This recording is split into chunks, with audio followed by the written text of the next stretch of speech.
Well, greetings. I am going to be doing a tutorial today of all of our tech stuff here in the sound booth at the church for a youth group.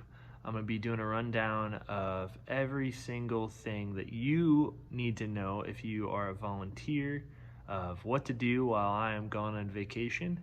Also, if you're watching this and you're just another youth pastor and you want to kind of see our setup, this is just to show you how our stream is set up, how we do words on the screen and also on our live stream, how we set up our video cameras, how we do literally everything. Everything right now is off and not set up, so this might be a long video, but I want to make sure that I am not missing a thing. And I'm going to put timestamps in this video at different spots. So if you want to right now, you can look at the timestamps and skip ahead to things that you are interested or maybe you're trying to solve in your setup. And hopefully I cover everything needed to get this off and running for you while I'm gone. So we are going to start by turning everything on in the youth room, okay? So first thing we're going to turn on is the sound system. It's already on right now, but if you needed to know how to turn that on, this is our power amp.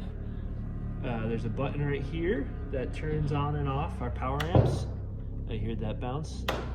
So you can turn that on and off and turn on the speakers. That must be on for sound to come out of the sound system. Every single thing in the soundboard is this other button underneath our soundboard is this button right here that turns on everything in the sound booth, powers the computer, powers the soundboard. You'll know when the lights are on that everything is on and ready for you. Lights up here that we're going to want to turn on. So to turn those on and off, there's a power switch down here on the ground. Power strips that are behind each of them. There's a power strip right here that turns on all these lights right here. So now we're gonna turn on the lights that are on the stage and turn on the projector. So we got some can lights up here in the ceiling that we're gonna want to turn on in our projector. So to turn on those can lights, they're actually gonna be back here by the soundboard again. We have over here on the wall, these lights are the room lights, and these are our speaker lights. So you just press once to make it go up and down, and then this button right here turns on our kind of LED strips that are around the room. And so now we can see that on the stage we have all the lights on. The next thing we're going to do is turn on the projector. So right over here is all of our remotes. This is just for this screen right here that turns on the screen.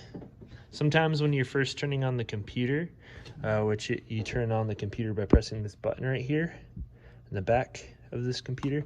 Sometimes when you first turn on the computer, the screen won't do anything. It's because the Mac is starting up, and it sometimes takes a couple minutes for the screen to turn on. So this controls our LED lights that are on the wall, what color they are, and this is our projector controller. So what we're going to do is we're going to press this blue button. You hear it turn on our projector. So in order to have the projector and our video feed all mirroring the same exact things, what we have here is a splitter, an HDMI splitter.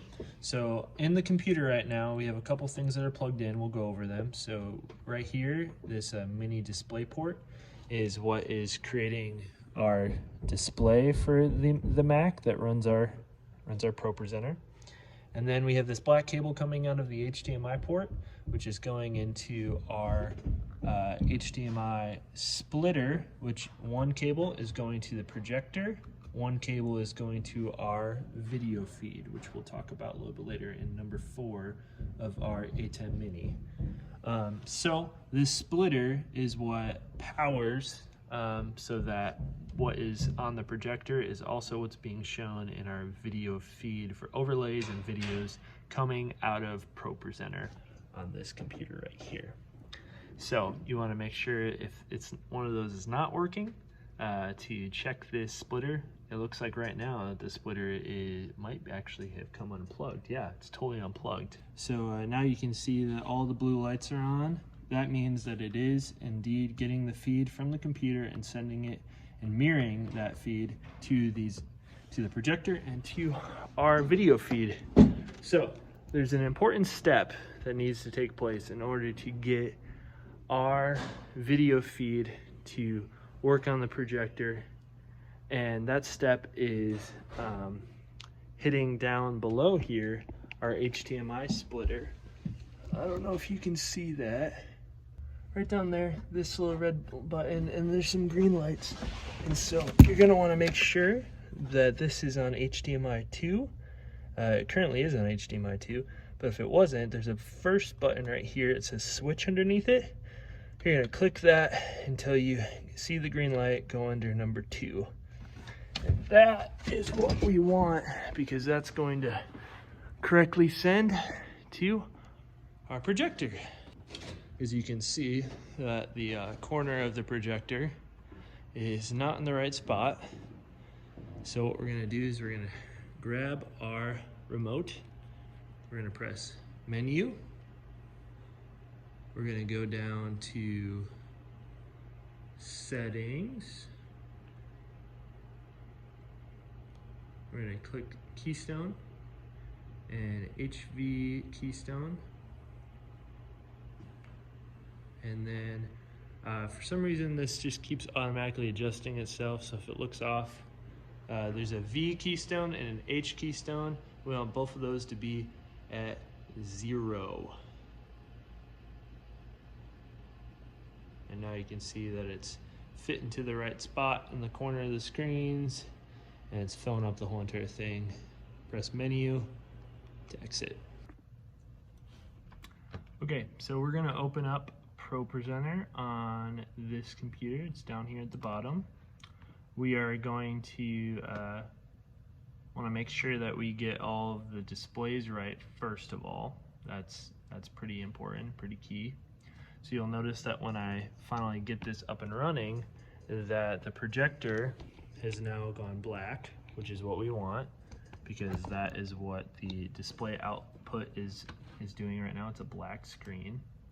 So what we're gonna do now is we're gonna load in some songs. I haven't loaded in the songs for today, so I'm gonna do that. So if we want to create a new file for youth group, we're gonna go to this Calvary YG folder. I'm gonna click on in there, and then we're gonna click this add button in the bottom left corner. We're gonna click new playlist. We're gonna name it September 30th YG. And then what we're gonna do is we're gonna load in our songs into this little folder right here. So we're gonna go up to search. First song that we need is Every Beat. I believe we did this one, so it's already formatted, which is good. So all you do is search for it in the library, click it, and drag it in. If you didn't have the song in our library already, Song Select will show up and show you the different options of people who've recorded that song. All you do is click this little plus sign, and that would add in this song according to your template. Probably be doing that in a second. For our next song, I'm gonna see, if you don't know what songs we're doing, and maybe you're running words and you're like, I don't know what songs everyone's doing, you don't have to bug Tyler. You can just click on Planning Center here in Safari and go look up for this week. I will put my info here. You could sign in with your Planning Center info, or this probably will autosave, and then you won't have to go in the Planning Center, and you'll look up what songs we're doing underneath Calvary Middle School Ministry. You go to, let's see, September 29th. That's for today's rehearsal. Click on that. It's gonna bring up our songs. Okay, so Every Beat, When You Walk Into the Room, Broken Vessels. So we're gonna go back to Propresenter. We're gonna type in When You Walk and looks like we have a version of it right there. It's formatted a little differently than what we want for the live stream, but that's okay. I'll show you what we're going to do to it to make it work for what we want. We'll just load that in and fix it in a sec. And the last song, I have short-term memory loss, broken vessels. So, broken vessels. And click. This one's already formatted for the live stream. So we're going to click, drag it in. But when you walk into the room, was not formatted for the live stream. So what we're going to do is we're going to click and drag over every window, and we're going to then right click, go to template, and then I have created a template for our live stream called white box lower third for stream. What you're going to do is you're just going to literally click this, and then you'll see that it formatted to look like a lot of the other songs, but because there were more lines, you can see that some of these are going to need to be edited and fixed so that they look good. So what I would do is then click on the first box to edit the slide. Go to edit slide. It's going to bring up an editor for every single slide, and then what I'm going to do is I'm going to go through each of these slides. So what happened is that it's putting like 4 lines on this one slide, and it's only able to show 2 of them. So what you're going to want to do is you're going to want to format this to where it needs to be, and you're going to click next to it because there's 2 lines that we can't see right now, right? That are underneath, that are not, not there for that.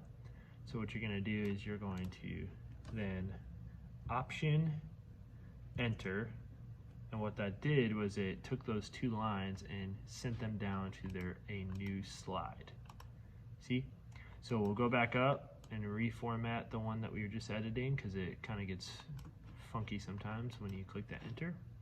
And we're going to go to the slide that we just sent down. And you can, once you get in the middle right there, it will show that little line. It tells you that you're in the middle.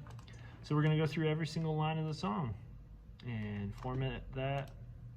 I'll probably speed up this process maybe in the video.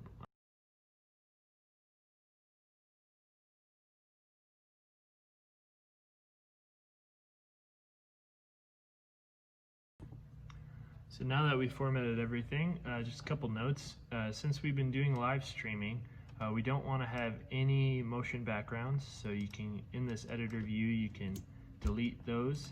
And what we want to make sure is that we have blank slides at the beginning of each one, so you can click add a new slide down here, and then go to that slide, click and drag, and delete whatever is in it, and that will give us a blank slide. I like to put 2 blank slides at the beginning because when it comes up on the screen here, you'll see that it will put all the CCLI licensing stuff on there, and I don't like to show that for very long, even though you're technically supposed to, but I'll put 2 and then 1 at the end just to have blank slides. So a song's formatted. That's how you format a song.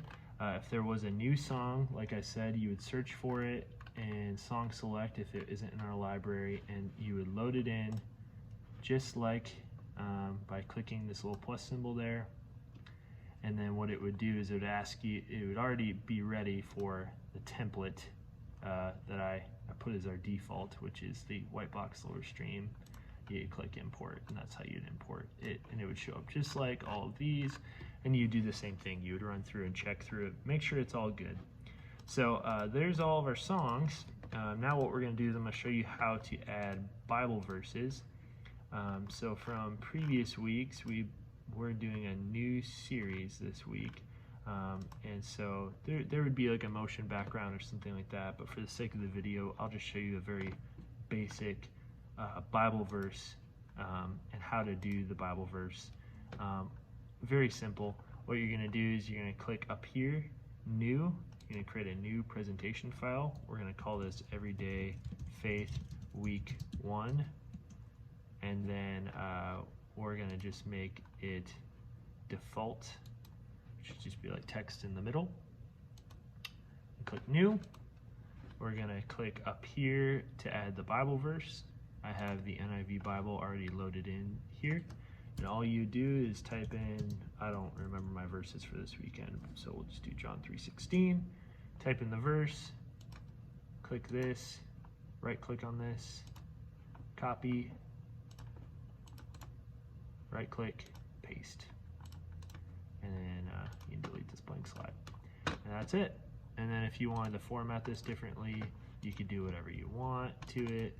You might want to check to see what it looks like in the stream once we get our stream up and running. But you want it to take up a good amount of space, especially for those who are joining us online, because the text actually looks pretty small depending on what device you're on. And we also have a room full of people that are going to want to read it. So that's great, good formatting. If there was a background in here, all you would do would be to drag in that background. I don't think I have any backgrounds right now for this week. I can double check real quick. Maybe I did put it in here. Oh, yeah, I did. This isn't going to be the blank background, but just gives you an idea. You could go in here to our youth ministry folder on the Dropbox. You could take whatever image that's going to be in the background, drag it into the background, and then, yeah, that looks awful. But, you know, you could format this differently. I'm going to undo that because it looks funky. So, yeah, so that's all you would do. And when there's stuff on here and you want to get rid of what's going out to the projector, make it black, you just press clear all to make it all go away. So that is how you add lyrics, that is how you add Bible verses. If there was a video, you would load it in from Dropbox or from the main part of the computer. And let's just do like a countdown video here, or a logo. So if you had like a Calvary students logo or an announcement video or something like that, all you do is go up to New. You would name it whatever it is. So we'll call this Calvary logo. Doesn't matter because there's not going to be any text, but you can leave it as default.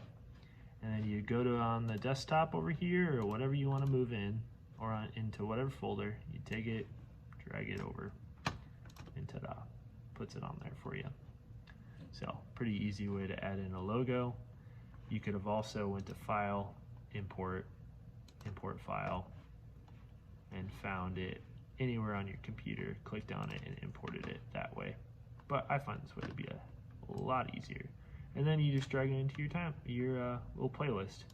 So then when you bring up the playlist, you're gonna have all the words, right, for each song, and you're gonna have your videos, and you could create like your you know, announcements,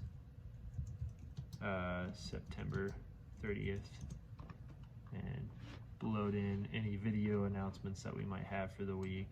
I'll be doing that later, but that's the basic idea. You load in everything you need for the night into here and have it all ready to be going, including sermon notes and passages and all that stuff. It's all just creating a new file, dragging it into the playlist.